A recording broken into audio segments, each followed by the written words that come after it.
Well, hello and welcome to yet another edition of Let's Turn This Box Truck into an RV. Today is Tuesday, November 19th, 2019, and it has been 15 or 16 months since we've last done a video.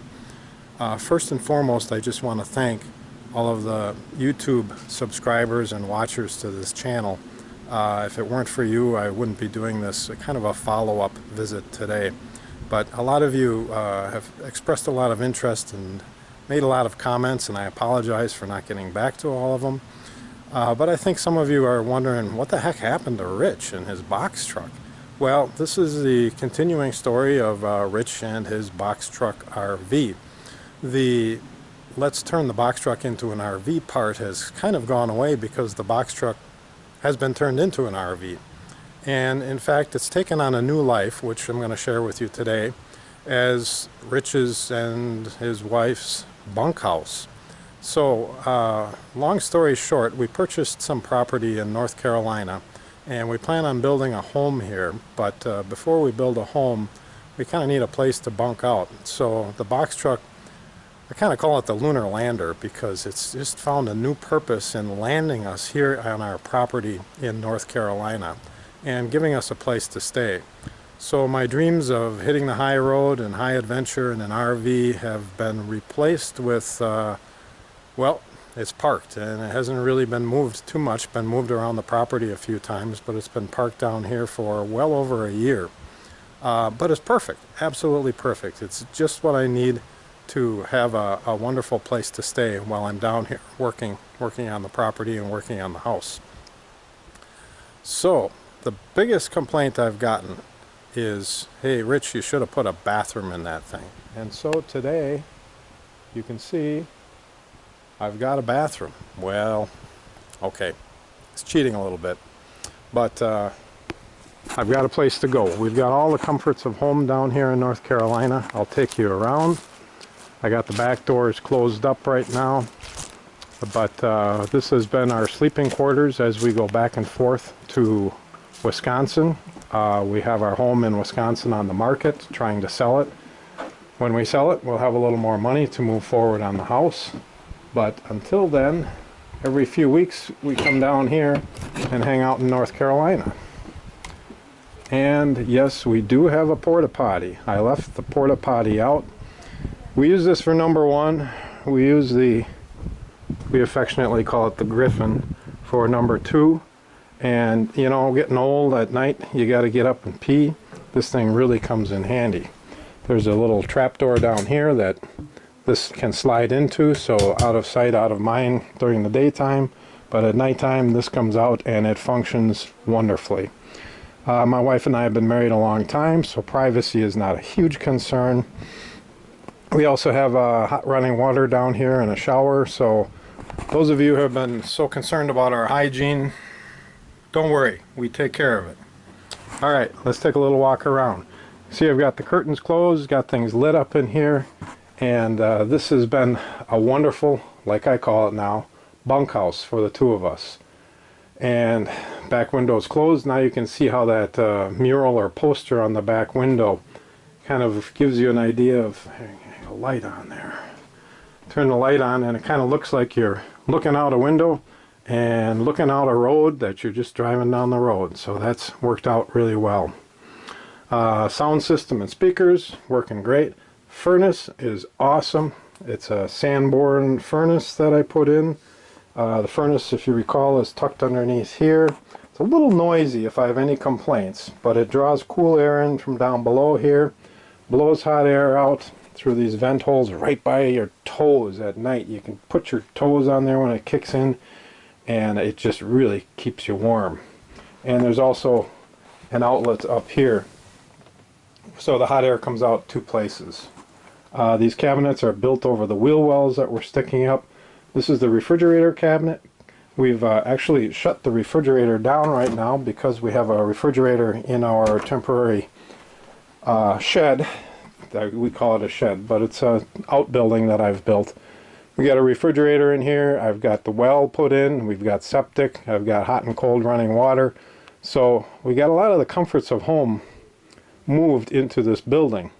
But until that building was built, this played a huge role in getting us from Wisconsin down here to North Carolina.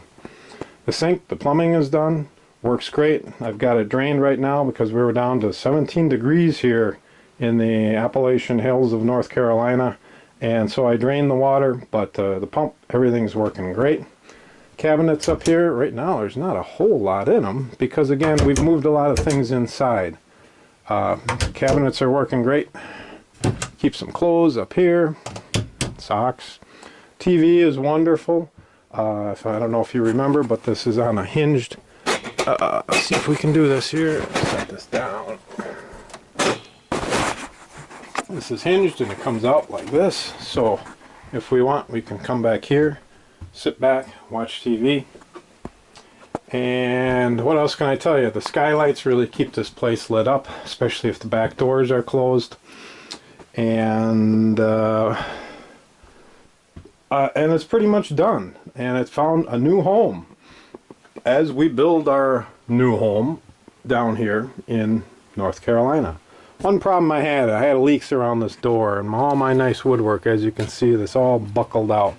And I have not made the time to fix it yet. The bottom two pieces have actually come off.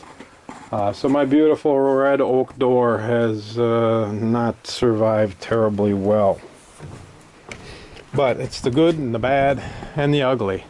Now I've got a little bit of rain gutter up above, keeps the water away from the door, straighten things out, and it works much better. I'm pretty much permanently plugged into shore power right now.